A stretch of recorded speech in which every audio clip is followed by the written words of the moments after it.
ಸಖತ್ ಟೇಸ್ಟಿಯಾಗಿರೋ ಗೋರಿಕಾಯಿ ಪಲ್ಯನ ಹೀಗೆ ಮಾಡಿ ನೋಡಿ. ಕಟ್ ಮಾಡಿ ಇಟ್ಕೊಂಡಿರೋ ಗೋರಿಕಾಯಿನ ಚೆನ್ನಾಗಿ ತೊಳೆದು ಬಿಸಿನೀರಿಗೆ ಹಾಕಿ ರುಚಿಗೆ ತಕ್ಕಷ್ಟು ಉಪ್ಪನ್ನು ಹಾಕಿ 10 ರಿಂದ 15 ನಿಮಿಷ ಸಾಫ್ಟ್ ಆಗೋ ತನಕ ಬೇಯಿಸ್ಕೊಳ್ಳಿ. ಅಷ್ಟರಲ್ಲಿ ಪೌಡರ್ನ ರೆಡಿ ಮಾಡ್ಕೊಳ್ಳೋಣ. ಮಿಕ್ಸಿ ಜಾರ್ಗೆ ಹುರಿದಿಟ್ಕೊಂಡಿರೋ ಕಡಲೆ ಬೀಜ, ಬೆಳ್ಳುಳ್ಳಿ, ಖಾರದ ಪುಡಿ, ಧನಿಯಾ ಪೌಡರ್, ಅರಿಶಿಣದ ಪೌಡರ್, ಗರಂ ಮಸಾಲ ಹಾಕಿ ತರ್ತರಿಯಾಗಿ ಗ್ರೈಂಡ್ ಮಾಡ್ಕೊಂಡು ಬನ್ನಿ. ಈಗ ಗೋರಿಕಾಯಿ ಬೆಂದಿರುತ್ತೆ, ಇದನ್ನು ನೀರಿಂದ ಸಪ್ರೇಟ್ ಮಾಡಿ ಸೈಡ್ಗೆ ಎತ್ತಿಟ್ಕೊಳ್ಳೋಣ. ಬಾಣಲೆಯನ್ನು ಒಗ್ಗರಣೆಗೆ ಇಟ್ಟು ಎಣ್ಣೆನ ಹಾಕಿ ಸಾಸಿವೆನ ಹಾಕಿ ಚಿಟಪಟ ಅಂದಮೇಲೆ ಕಡಲೆಬೇಳೆ, ಒಣಮೆಣಸಿನ್ಕಾಯಿನ ಹಾಕಿ ಒಗ್ಗರಣೆ ಮಾಡ್ಕೊಳ್ಬೇಕು.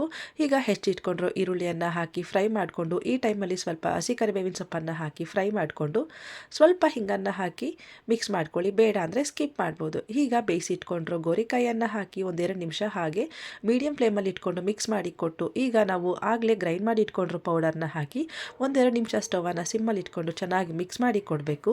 ಸಣ್ಣದಾಗಿ ಹೆಚ್ಚಿಟ್ಕೊಂಡ್ರು ಕೊತ್ತಂಬರಿ ಸೊಪ್ಪನ್ನ ಹಾಕಿ ಮಿಕ್ಸ್ ಮಾಡಿ ಕೊಟ್ಟರೆ ಸಖತ್ ಟೇಸ್ಟಿಯಾಗಿರೋ ಗೋರಿಕಾಯಿ ಪಲ್ಯ ರೆಡಿ.